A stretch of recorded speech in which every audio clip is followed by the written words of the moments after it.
Hey. It's your girl, your favorite paralegal, aka Cassandra Lynn, and welcome to Legal Doc Talk 24/7. Oh, yeah. So this has been a while. I'm not sure if you guys remember the case where the officer, actually former officer Henry Chapman out of North Carolina, ended up pulling the young man over and pretty much stealing the money that was in the young man's pocket. And he tried to play it off and say he didn't have it. Then later it came out that he did, in fact, steal the young man's money. Well, I'm giving you guys an update on his case. Let's hop on into it. So here's the case summary for the Mecklenburg District Court in North Carolina versus Mr. Henry Chapman.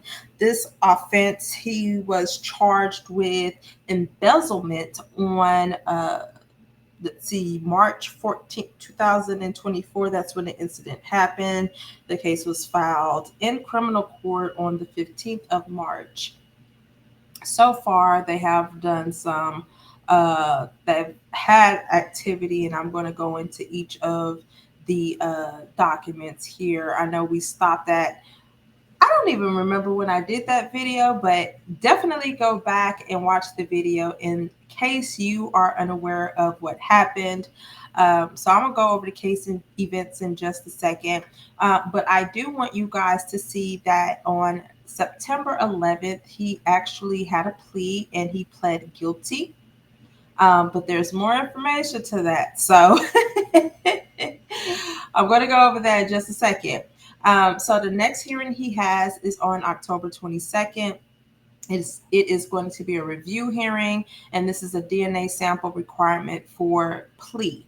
So that's going to be on the 22nd. So I definitely would keep you guys updated once that hearing has taken place. The conditions of him taking the plea. This is the interim condition for Mr. Henry Grant Chapman. It shows other conditions, defendant to complete a CBI course, and the defendant cannot commit any new offenses. He will be placed on supervised probation for a maximum of 2 years. All right. Yeah. All right. So let me hop right on into the documents. And this is just going to kind of show you guys a breakdown of what took place at the probable cause hearing. So let's go here. All right, so the first sheet that I am showing you guys is the conditional discharge. Here it shows that he did retain an attorney.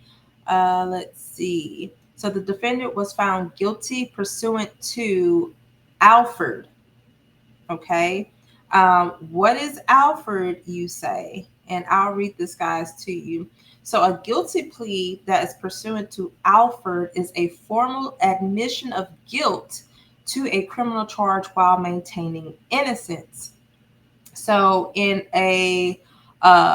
this case, you accept the plea bargain, you avoid full criminal trial, and you accept the consequences of a guilty verdict. Now, in this process, he may receive a lesser sentence.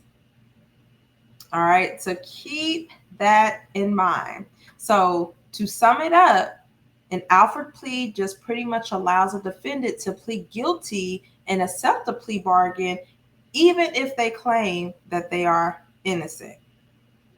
All right, so he don't want to, have the maximum criminal sentence for this. So he's like, I'm gonna just go ahead and do this pursuant to Alford so I could get a lesser charge.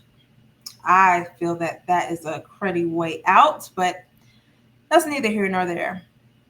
Deferral of proceedings and placement on probation. The court, without entering a judgment of guilt and with the consent of the defendant, as indicated by the defendant's signature on the reverse orders, that further proceedings in this matter be deferred and places the defendant on supervised probation for 24 months.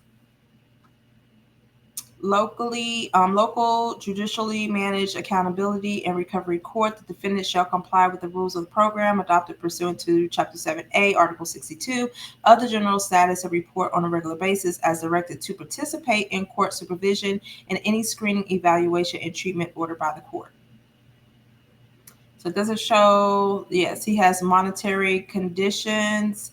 He shall pay the clerk of Superior Court a total amount of $183.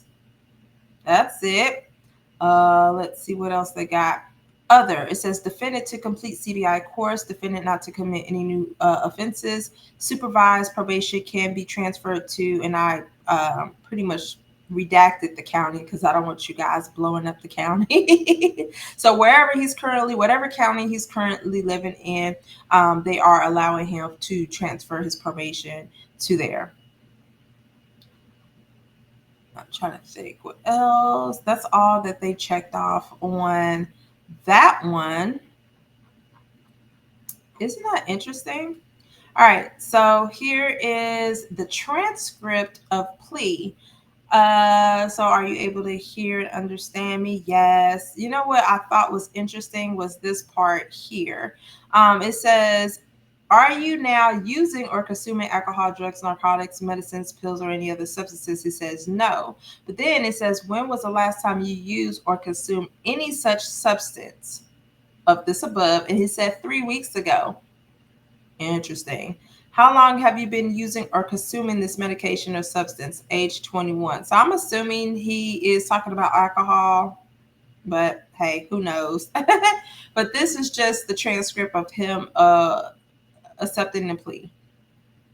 Do you understand that upon conviction of a felony, you may forfeit any state licensing privileges you have in the event that your probation is revoked? He said yes. And so for this particular offense of embezzlement, the maximum punishment is 39 months. So that's pretty much 3 years and 4 months? 36, 3 months. So he accepted to be supervised on supervisory probation for up to 24 months. Let's see what else. Alfred, guilty plea. Do you now consider it to be your best interest to plead guilty to the charges I just described? He said yes. And it says, do you understand upon your Alfred guilty plea, you will be treated as being guilty whether or not you admit that you are in fact guilty? And he states yes. So here it does show the guilty pursuant Alfred. And I just read to you guys what that means. And then he understands that he will still be, treated as guilty whether he admits it or not. Who? Child. Let's see. So embezzlement is a Class H felony. The defendant is a prior record level 1 for felony sentences. Pursuant to North Carolina's General Statute 15A 1341A5, the defendant shall be given a conditional discharge. The terms shall be that the defendant be placed on supervised probation for 24 months, not to commit any crimes during this period, and surrender his basic law enforcement training certification. He just lost all of it. He accepts. So, and he signed off on it. The next document I'm showing you guys is the judicial findings. And I'm not too sure as to why they have to take a DNA sample. I need to do a little bit more research on this, but the court did order for him to report to the sheriffs at the location that was shown above to take a DNA sample immediately. So this was, let me see, he went to court, was at 9/11, and they have a hearing on this on October 22nd. So I'm very curious as to why they are needing a DNA sample. Interesting. But hey, guys, tell me what you think. Do you think that justice has been served for the action that this officer took in March? Please let me know in the comments below. Don't forget to like, share, and subscribe. Until then, be blessed, and I'm out. Bye.